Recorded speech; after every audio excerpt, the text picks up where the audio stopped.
여러분 습관이 있으시지요? 누구든지 습관이 있답니다. 좋은 습관이든 좋지 않은 습관이든 다 습관을 가지고 있다는 거예요. 근데 이 습관은 내가 좋든 싫든 우리의 삶에 엄청난 영향을 끼친다고 합니다. 학자들의 말에 의하면 일상적인 행동 가운데 최대 90%는 습관에서 비롯된 것이라고 말합니다. 그러니까 예를 들면 이런 거죠. 아침에 일어나는 거, 이게 습관이라는 거예요. 세수하는 거, 또 양치하는 거, 또 옷을 입는 거 전부 습관이라는 거예요. 어떤 사람은 오른팔부터 넣고요. 어떤 사람은 왼팔부터 넣어요. 이게 다 습관적으로 한다는 거예요. 말하는 것도 습관이고요. 머리카락 이렇게 훅 가시는 거 이것도 습관이고요. 걷는 것도 습관이고 뛰는 것도 습관이고 팔짱 끼고 이렇게 이것도 다 습관이라고 하는 겁니다.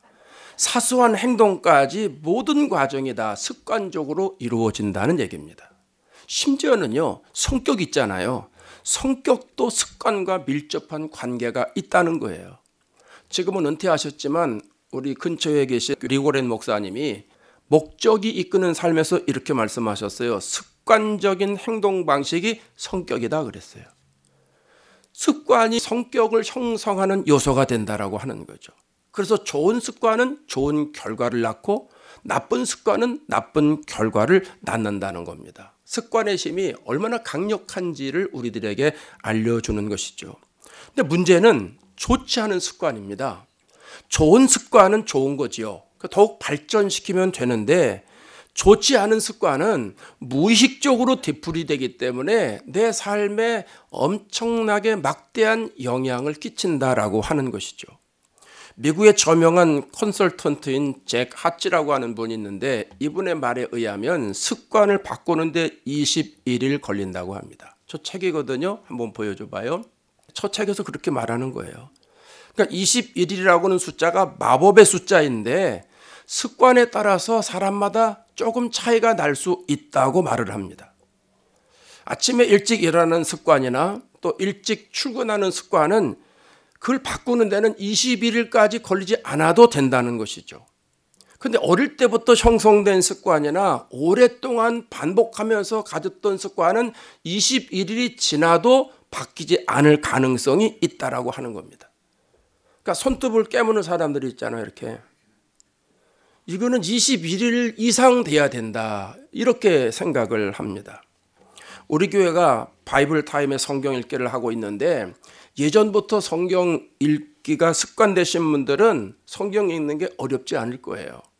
근데 성경 읽기가 습관되지 않는 분들은 꾸준하게 성경 읽는 것이 얼마나 힘든지 모릅니다. 그럼 어떻게 하면 우리가 성경 읽는 것을 포함해서 신앙생활 전반에 모든 것들이 습관처럼 이것이 자동으로 진행되면 얼마나 좋을까 하는 생각을 하거든요. 그래서 오늘 이 시간에 오늘 본문을 통해서 오늘 성경 읽기에 대한 습관을 로마서 12장에 비추어서 한번 생각해 보면서 해결을 받으려고 합니다. 로마서 12장은 구원받은 사람들이 어떻게 살아가야 되느냐에 대한 구체적인 세부사항입니다. 로마서를 둘로 나눌 수 있는데요. 1장부터 11장까지 나눕니다. 여기 교리적인 부분이 있습니다. 구원을 믿음으로 받는다라고 하는 명제하에 구원이 무엇인지에 대해서 자세하게 설명을 해주고 있습니다. 어떻게 하면 구원받는지 이런 거 많이 나와 있거든요.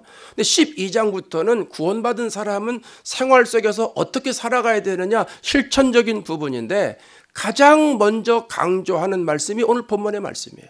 그 1절을 한번 보세요. 아까 읽었지만 다시 한번 읽어볼까요? 그러므로 형제들아 내가 하나님의 모든 자비하심으로 너희를 권하노니 너희 몸을 하나님이 기뻐하시는 거룩한 산 제물로 드리라. 이는 너희가 드릴 영적 예배니라. 너희 몸을 산 제물로 드리라는 거예요. 우리의 몸을 산 제물로. 제물이라고 하는 것은 원래 죽여서 드리는 거잖아요. 레위기에 보면 번제나 화목제나 속죄제나 속건제를 드릴 때 짐승을 다 죽여서 드렸지 않습니까? 근데 우리를 산 제물로 드리라는 거예요. 도대체 이게 무슨 의미일까요? 우리의 몸이 살아있지만 내 성질을 죽여서 하나님 앞에 바쳐지는 제물이 되도록 하라는 거예요. 내 안에 있는 내 자존심, 교만 이것을 다 내려놓고 자기를 부인하고 십자가를 따르는 삶을 살아가라 그 말이거든요. 온전히 순종하는 몸을 가지고 예배를 드려라. 우리의 몸을 의의 병기로 하나님 앞에 드려라. 이런 말씀입니다. 그러니까 하나님은 우리의 몸이 하나님의 성전 되는 걸 원하고 계시는 거예요. 우리의 몸이 하나님의 뜻을 이루는 도구가 되기를 원하시는 거예요. 우리의 몸이 성령이 내주하시는 곳이 되기를 원하시고 우리의 몸이 하나님의 영광을 드러내는 통로가 되기를 원하신다는 거예요. 여러분 보세요. 우리가 하나님을 섬기는 사람이잖아요. 하나님을 섬기는 사람인지 안 섬기는 사람인지, 그 사람이 믿음이 좋은 사람인지 좋지 않은 사람인지, 기도하는 사람인지 기도하지 않는 사람인지, 예수님의 인격과 성품을 닮은 사람인지 닮지 않은 사람인지 무엇으로 드러납니까? 어떻게 드러납니까? 어떤 통로로 드러납니까? 몸으로 드러납니다. 그 사람의 몸으로 모든 것들이 다 드러나게 되어 있는 거예요. 고린도전서 3장 16절에 이렇게 설명을 합니다. 너희는 너희가 하나님의 성전인 것과, 우리가 뭐라는 거예요? 하나님의 성전이라는 거예요. 또 하나님의 성령이 너희 안에 계신 것을 알지 못하느냐? 우리 안에 누가 계세요? 성령이 계시다는 거예요. 그렇기 때문에 17절 말씀에 계속 이렇게 설명을 합니다. 하나님의 성전을 더럽히면, 다시 말하면 우리의 몸을 더럽히면 하나님이 가만 안 두신다는 거예요. 하나님의 성전이 거룩한 것처럼 우리의 몸도 거룩해야 된다. 이렇게 말씀하고 있는 거예요. 그러니까 오늘 말씀을 다시 한번 정리해 보면 하나님은 우리의 몸이 성전되기를 원하세요. 부활하신 주님이 성령으로 우리 안에 임재하시는 성전이 되기를 원하신다는 거죠. 그래서 우리의 몸이 구원받은 사람으로서 새로운 피조물을 드러내기를 원하시고, 우리의 입이 진리를 말씀하는 통로가 되기를 기대하시고, 우리의 얼굴이 예수님의 온유함을 드러내는 표상이 되기를 원하시고, 우리의 손이 하나님의 사랑을 베푸는 수단이 되기를 원하시고, 우리의 발이 복음을 확산시키는 통로가 되기를 원하신다는 겁니다. 그런 의미에서 하나님께서 우리에게 몸을 드리라 하는 말씀은 얼마나 중요한 말씀인지 몰라요. 영성신학을 하다 보면 영성생활의 기초가 뭐냐, 거룩한 생활의 기초가 뭐냐, 몸을 하나님께 드리는 거다, 이렇게 설명을 합니다. 내 몸을 하나님께 드리는 거예요. 자, 예를 들면 여러분 하나님 앞에 나와 예배를 드려야 됩니다. 마음이 중요합니까? 몸이 중요합니까? 물어보는 자체가 좀 이상한데, 여러분 마음이 있다고 칩시다. 뭐가 동반이 돼야 돼요? 몸이 동반이 돼야 돼요. 여러분 그럴 리는 없지만 이번 주에 가셔서 몸이 아프시면 다음 주에 나와요, 못 나와요? 못 나와요. 못 나온다니까요. 그런 의미에서 몸이 중요하다는 거예요. 참된 영성은 반드시 몸을 통해서 드러난다라고 하는 거예요. 기도할 때도 내 몸을 통해서 드러나는 거고, 사랑할 때도 내 몸을 통해서 드러나는 거고, 말을 할 때도 내 몸을 통해서 드러나는 거예요.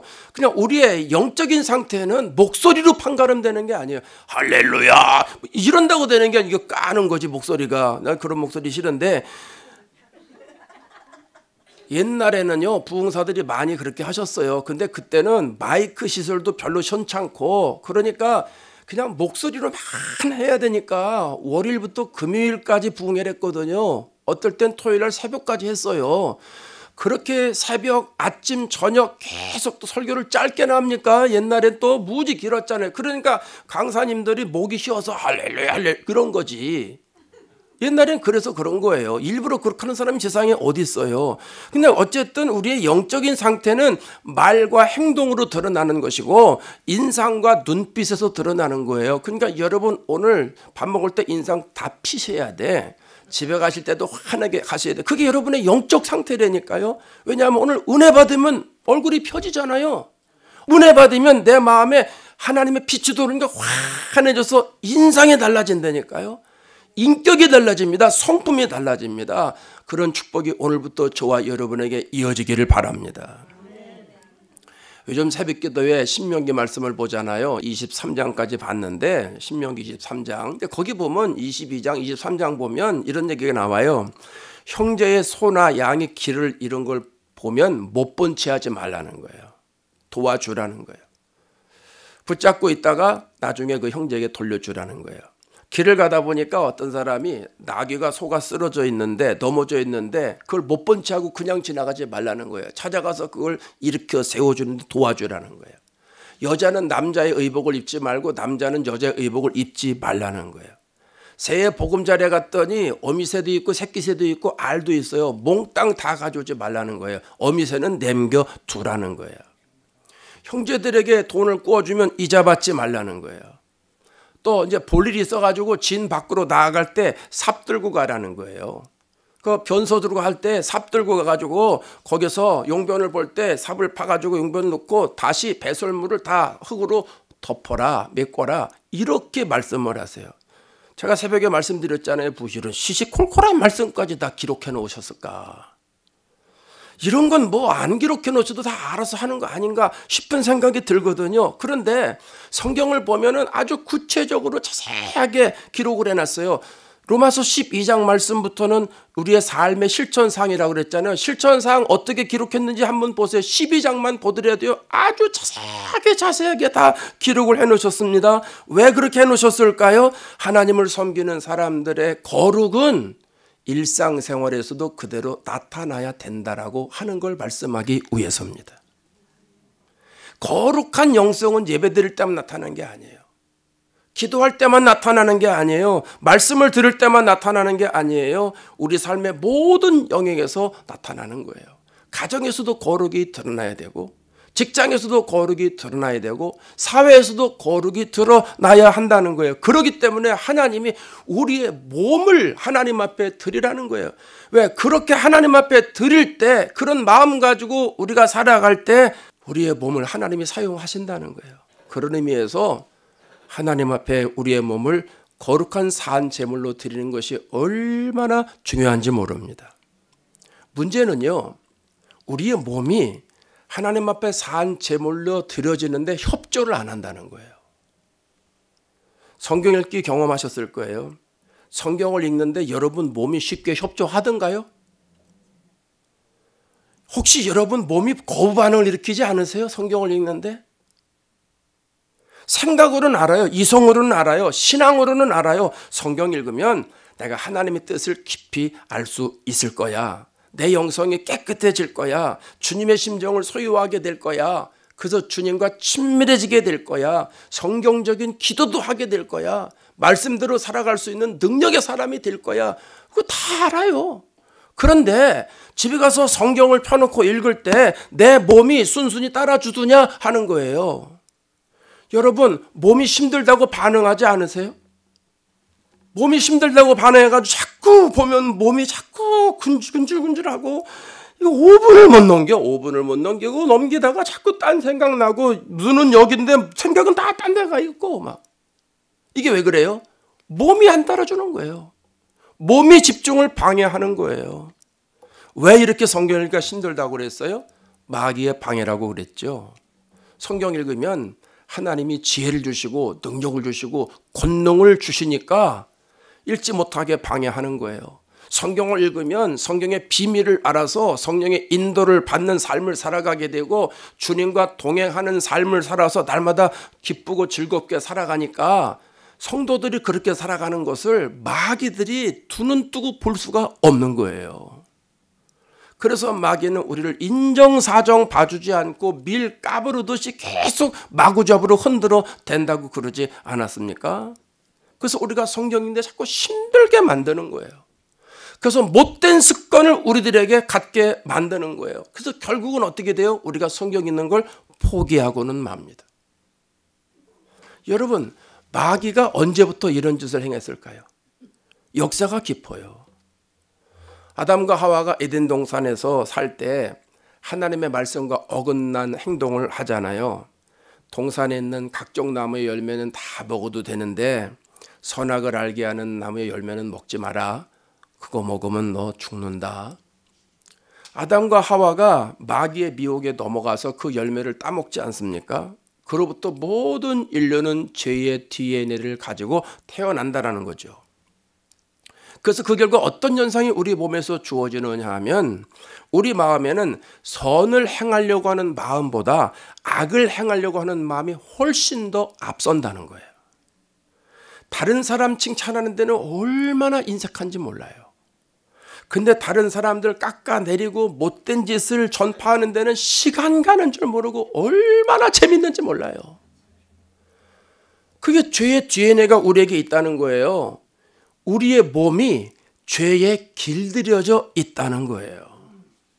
마치 이런 거예요. 이해 돕기 위해서 제가 한 얘기를 더 할게요. 한국 사람들이요, 술을 좋아하신대요. 독주 마시는 소비량이 세계 1위래요.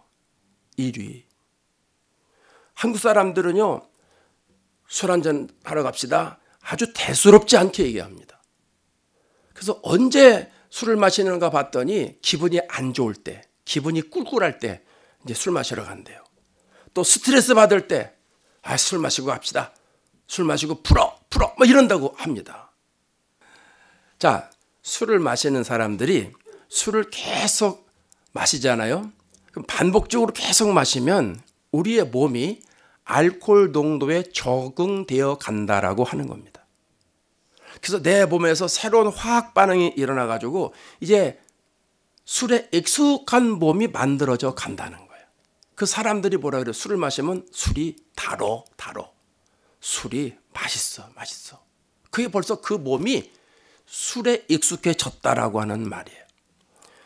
학자들의 말에 의하면 의학자들의 말에 의하면 술을 마시는 것이 반복이 되면 술 마시면 사람이 기분 좋아진다고 그러잖아요. 뇌에서 도파민이 분배되는 것으로 착각을 해가지고요, 기분을 자꾸 좋게 만들어 준대요. 그러니까 도파민 많이 들어보셨을 거예요. 행복 비타민이라고 말합니다. 그러니까 도파민이 많이 나와야 좋은 거죠. 도파민이 안 나오면 우울증 걸리는 거예요. 그 도파민이 중요한데 이 술을 마실 때마다 뇌가 그렇게 착각을 하는 거예요. 그래서 뇌는요, 기분이 안 좋거나 스트레스를 이렇게 받으면 뇌가 뭘 생각하느냐 하면 술을 마셔야 되겠다 생각을 한다는 거죠. 그래서 자꾸 술을 마시도록 충동을 한다는 거예요. 몸이. 의학적으로는 뇌가 그런다는 거예요. 아주 그냥 보편적으로 내 몸이 술에 익숙해지기 때문에 술이 안 들어오면 몸이 자꾸 술을 요구한다는 거예요. 그래서 자꾸 술을 마시게 된다는 거예요. 그래서 사람들이 뭐라 그러는, 기분이 안 좋으면 술 마시러 갑시다. 스트레스 받으면 한잔하고 풀어 하는 얘기가 벌써 계속 내 마음속에서 내 몸에서 그게 계속 작동이 되니까, 그래서 술이 내 몸에 들어가면 몸이 편안하답니다. 술을 먹지 않으면 금단정세가 일어난다는 거죠. 중독된 사람들은 그렇게 되는 거예요. 무슨 얘기인가 그 쳐다보시는데 여러분 술 안 드셔봐서 모르셔서 그래. 저도 이거 찾아보려고 아주 한참 공부했어요 어저께. 내가 이렇게 술을 마셔본 적이 없어가지고. 여러분 왜 이렇게 장황하게 설명을 드리냐면 죄가 이렇다는 거예요. 죄가 아담과 하와로부터 죄의 DNA를 물려받아가지고 어떤 사람들은 간헐적으로 죄를 짓고 어떤 사람들은 주기적으로 죄를 진다는 거죠. 예수 안 믿는 사람들 얘기 아니에요. 예수 믿는 사람들도 이런 현상이 나타난다는 거예요. 여러분 보세요. 우리가 마음으로는 하나님을 섬기는데 우리의 몸으로는 세상을 따라갈 때가 있어요 없어요? 있을 정도가 아니죠. 많죠. 마음으로는 하나님의 말씀을 따라 살려고 애를 쓰는데 몸으로는 세상의 쾌락을 따라갈 때가 많이 있다는 얘기입니다. 우리가 예수를 믿으면 의로운 사람이 돼서 우리의 몸은 저절로 따라가게 돼 있어요. 의의 옷을 우리가 옷 입게 되면 거룩한 제물로 드리게 되어 있는데 우리의 실상은 그렇지 않다는 거예요. 바리새인처럼 이중적인 신앙에서 헤어나지 못할 때가 많다는 거예요. 왜 그래요? 우리의 몸이 죄에 물들어 있기 때문에 그런 거예요. 교회를 다녀도 직분을 가져도 심지어 목회를 하는 목사라도 남몰래 죄를 짓는 것이 관성적으로 되어 있기 때문에 몸이 죄를 짓는데 원한다라고 하는 거예요. 사도 바울이 이러한 모습들을 보면서 이렇게 고백하잖아요. 로마서 7장 22절에 뭐라고 그래요? 내 속에서는 하나님의 법을 즐거워하되 내 지체 속에서 다른 한 법이 내 마음의 법과 싸워 내 지체 속에 있는 죄의 법으로 나를 사로잡는 것을 보는도다. 예수 믿으면서도 내 속에서 계속 다른 법과 싸우고 있다는 거예요. 나는 하나님의 법을 즐거워하는데 또 내 안에 다른 법이 있어서 그 법과 계속 싸워서 때로는 죄의 법이 나를 사로잡고 있다는 거예요. 내 몸이 그렇게 만들어져 가고 있다는 거예요. 여러분, 사도 바울 정도의 신앙과 영성이라면 죄의 법에 사로잡히지는 말아야 되는 것 아니에요?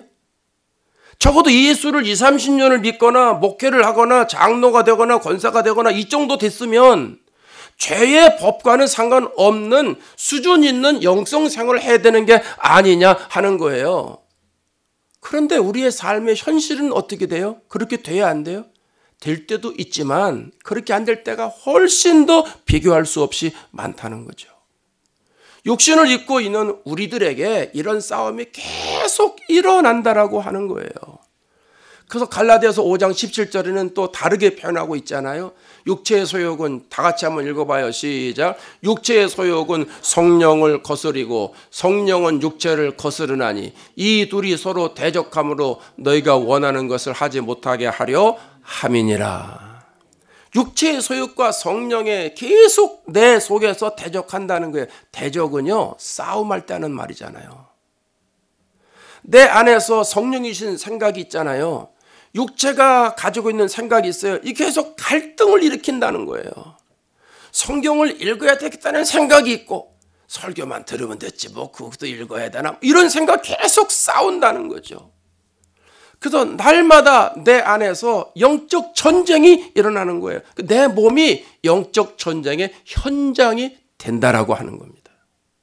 여러분 이런 경험 있으시지요? 그럼 여러분 우리가 어떻게 하면 될까요? 갈라디아서 5장 16절에 이렇게 말합니다. 내가 이르노니 시작. 내가 이르노니 너희는 성령을 따라 행하라. 그리하면 육체의 욕심을 이루지 아니하리라.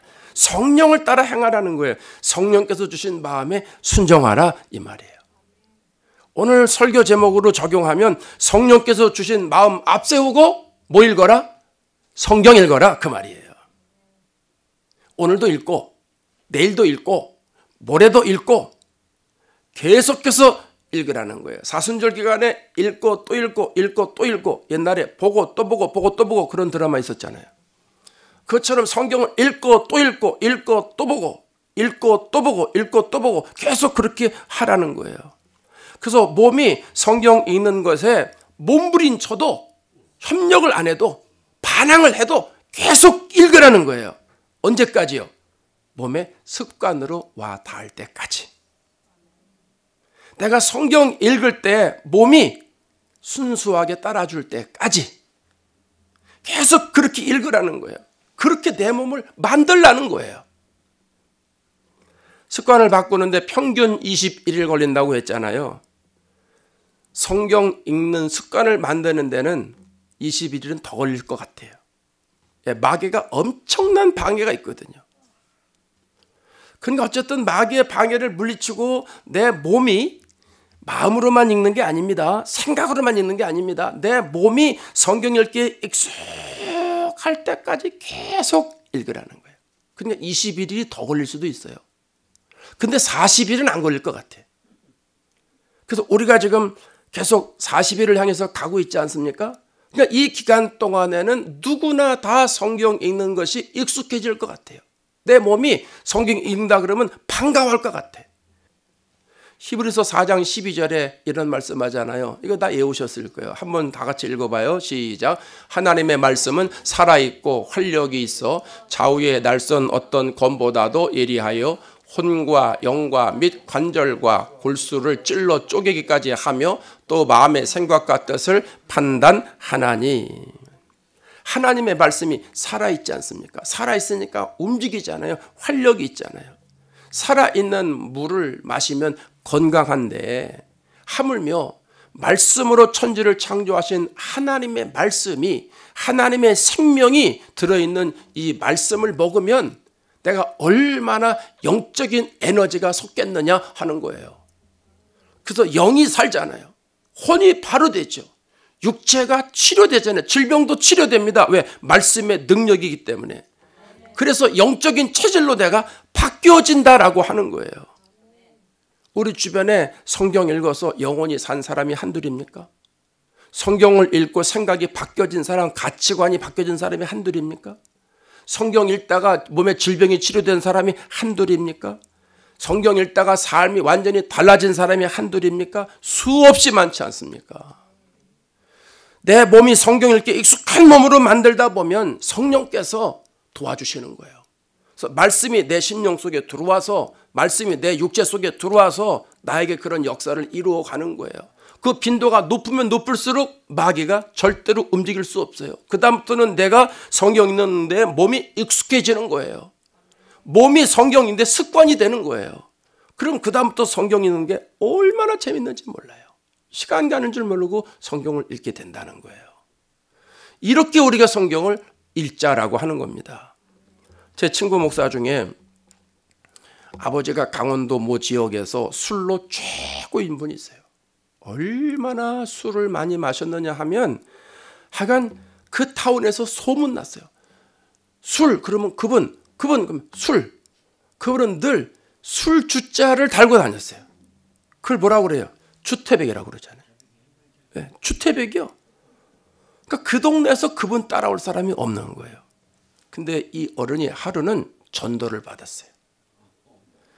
그리고 교회를 다니기 시작을 했어요. 예수 믿어야 되겠다. 그러고선 교회를 가서 예배를 드리는데 목사님이 성경을 읽으라고 설교를 하시더래요. 성경을 읽어야 예수를 잘 믿을 수 있다는 설교를 하시더래요. 그래서 그 얘기를 가만히 들어보니까 맞잖아요. 여러분, 컴퓨터를 잘하려면 컴퓨터 책을 봐야 돼요.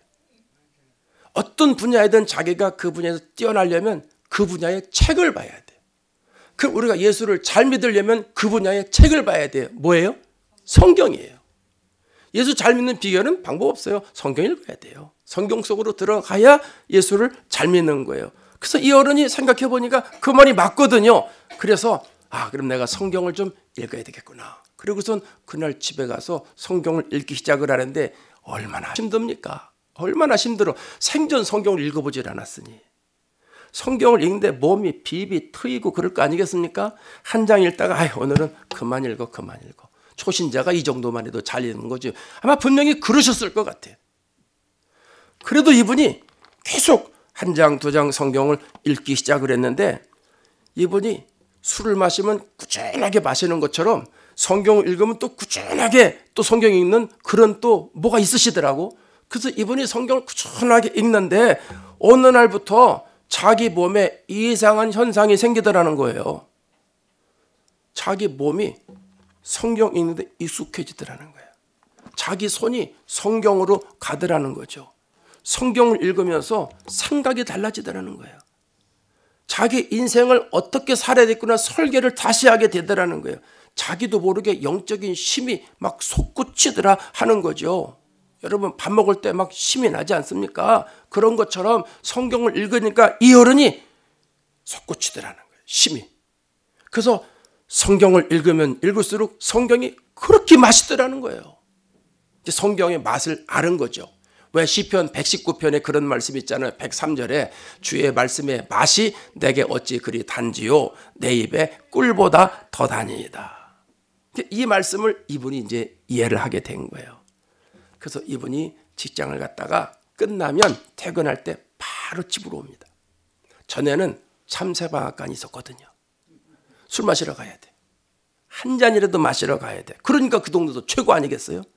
그 전에는 퇴근하면 술 마시는 데 가서 한두 잔 하고 집으로 왔는데 이분이 예수 믿고 성경 읽고 나서부터는 퇴근하면 바로 집으로 오는 거예요. 그래서 직장, 집, 성경 요거밖에 모르는 거예요.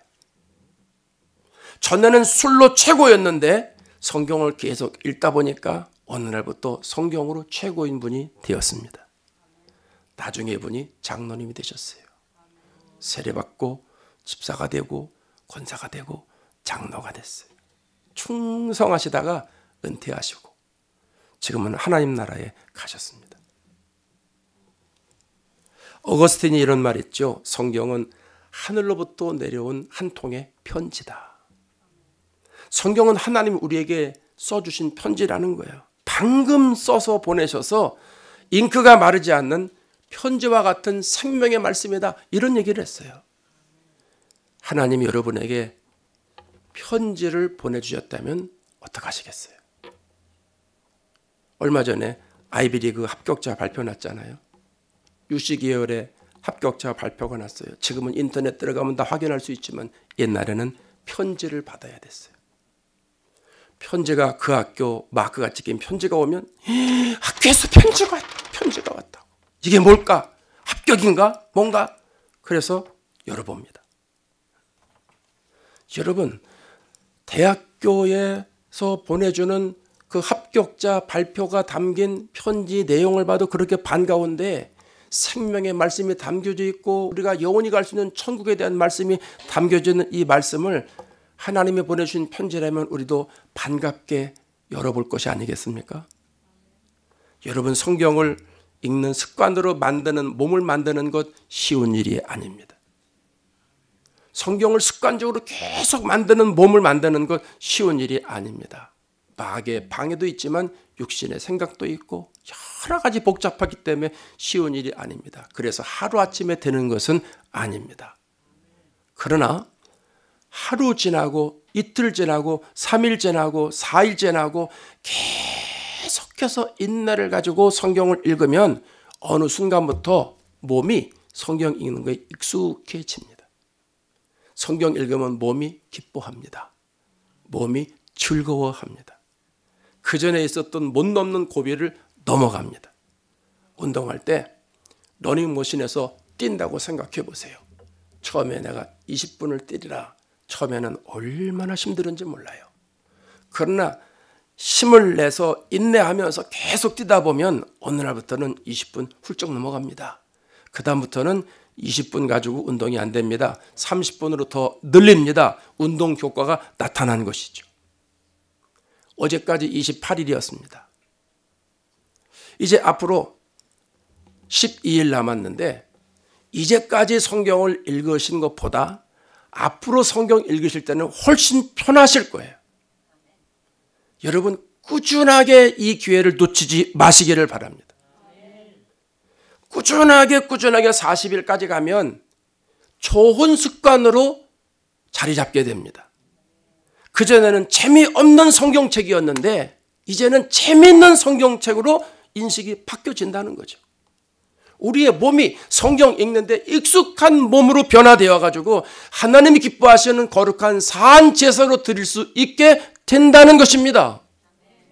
이번 한 주간도 성경 읽기에 집중하셔서 몸이 성경 읽는 것을 기뻐하는 은혜가 저와 여러분에게 넘치기를 주의 이름으로 축원합니다.